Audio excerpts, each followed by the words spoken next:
Bonjour, my name is David DeVere. I'm a wine educator and traveler, and you're watching Savvy Nomad TV, the Eau de Vie edition. Today is day 17 of the Costco Wine Advent Box. Okay, here's the box. Here are all the holes. Here's day 17.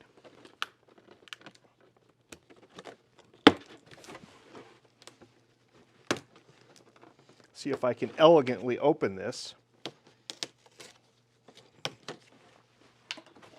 And it's a screw cap. Trebbiano from Italy. Okay. You can spend a lifetime studying Italian grape varieties and wine regions. And one reason is because there is no rhyme or reason to the way the Italians label their bottles. You can either put the name of the grape variety on the bottle, or you can put the region on the bottle. It might be nicer if they put the name of the grape and the name of the region on the bottle. This one is a little bit of a hybrid. It does say Trebbiano at the top, and then it also says Romagna DOC. So now we can assume that this is the grape Trebbiano di Romagna. But there's the confusion. That's where it builds in. There's 6 different types of Trebbianos in all different parts of Italy. Then you go to France and it's named something else. It's called Uni Blanc. Oh dear. One of the best examples of this odd naming culture for their wines in Italy comes from a region just north of Rome. It's called Este de Montefiascione. Yeah, with 6 explanation points. Here's the story of how it got that name. Sometime a while back, Middle Ages or something, the Pope was dead and they needed a new Pope. All the cardinals had to come to Rome to elect a new Pope. One cardinal, whose name is lost to history, sent a servant ahead to try to find the best places for him to stay. The servant would write Este on the door of the place, so the Pope would know to stop there, and that was the best place. He wrote Este on the first place, Este on the second place, and when he got to Montefiascione, he wrote Este on the door of the inn there. That name stuck, and now Este di Montefiascione is the name of the wine region with 6 explanation points. And what do they grow? They bottle Trebbiano. Now in France, Trebbiano is called Uni Blanc, and Uni Blanc is France's #1 planted grape variety. Yeah, this indescript white wine that you think France is a red wine country. It is, sorta. But Uni Blanc is planted in the Cognac region. It is then distilled, made into brandy, put into barrels, and it's that beautiful brown liquid we call cognac. Uni Blanc. So, this Trebbiano is well-traveled, known by lots of different things, and produces a tart, crisp, fruity, floral, inoffensive white wine. Let's see if our example tastes like that. Here's my tasting card. Filled out the top, link in the description to the card. I'll do the temperature. It's 58 degrees, which is just fine. I guess I don't need my corkscrew. It's got a screw cap.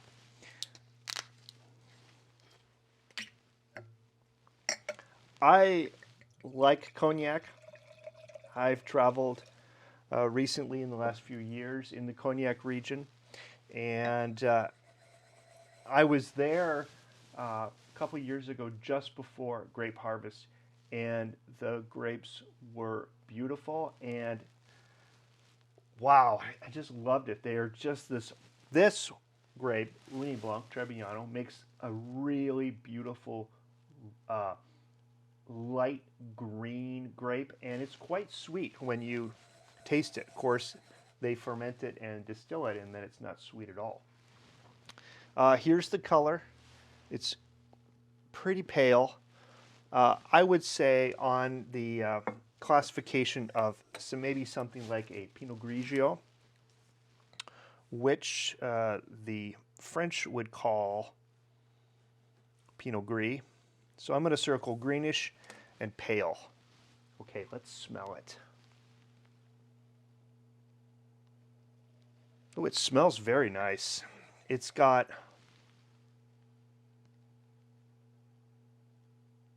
oh, what is that? It's almost, I want to say some type of stone fruit like a peach. But there's a little layer of citrus in there too. And maybe a kiss of honey. You know how honey has that kind of sharp smell to it? This has a sharp smell to it also.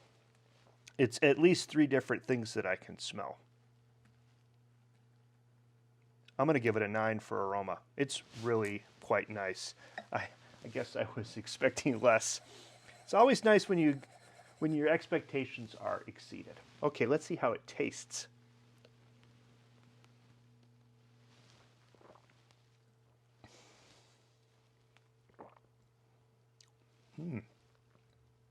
Interesting.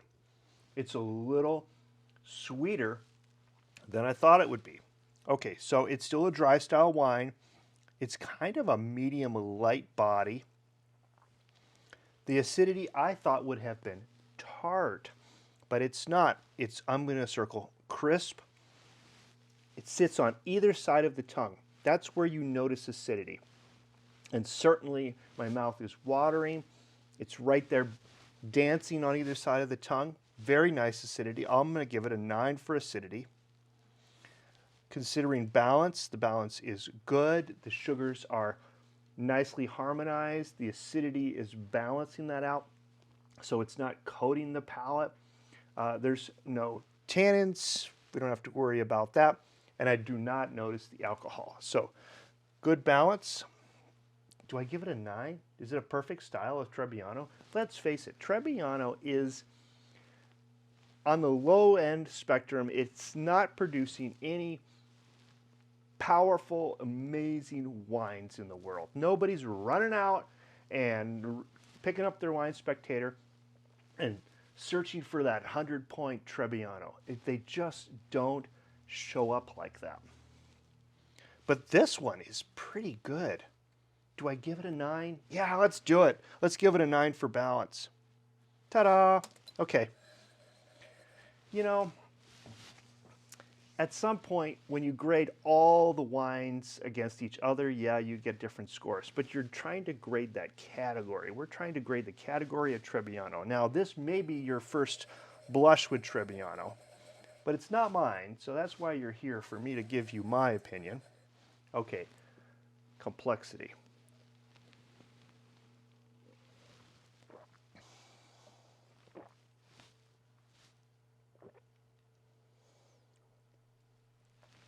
I do get a floral aroma in the mouth. It's brief, but it's there. Eminently quaffable, this wine is. I'm going to give it an 8 for complexity and finish and length. There is a mandarin orange finish here. The wine is soft in the mouth, not too tart.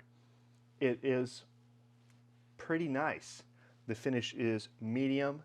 Just because it isn't long doesn't mean it's bad. Some wines have shorter finishes, but that acidity continues to play on the tongue.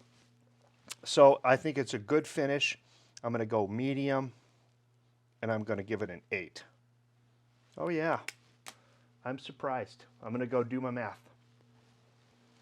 Okay, here are my final scores for our Here Kitty Kitty Trebbiano di Romagna.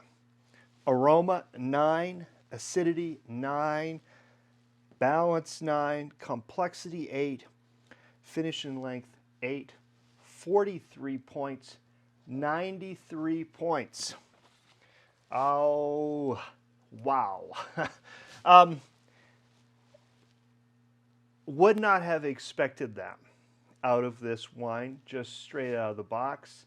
If I was just going to give it off the cuff score, most Trebbianos that I've had experience with fall into the meh category of wine, those low 80s. This was surprisingly aromatic, soft in the mouth, fruity and floral in the finish. A nice example of a Trebbiano. I'm surprised the box threw this one in here. If you're going to serve this wine, be careful. If you're serving it at refrigerator temperature, it's going to be noticeably crisper and it's going to be noticeably less aromatic. You need a little bit of heat to volatilize those aromas and get them so you can get the best character out of the wine. 58 degrees is what I drank mine at. Drink yours at whatever temperature you have when you're drinking it. But remember, temperature really will change the character and you may get a different score than I do. Okay, that's all I've got for you this 17th day of the Advent calendar. I'll be back tomorrow for day 18. If you've enjoyed this video, please give me a thumbs up. If you're new here, please consider subscribing and leave me a comment. What did you get for the Trebbiano? Did you like it as much as I did? Until tomorrow, I say a tutelaire and cheers. Hello. Oh, goody, another white. Here, kitty, kitty. That's funny. All right. Fairly pale. Fruity. Okay, let me give it a taste.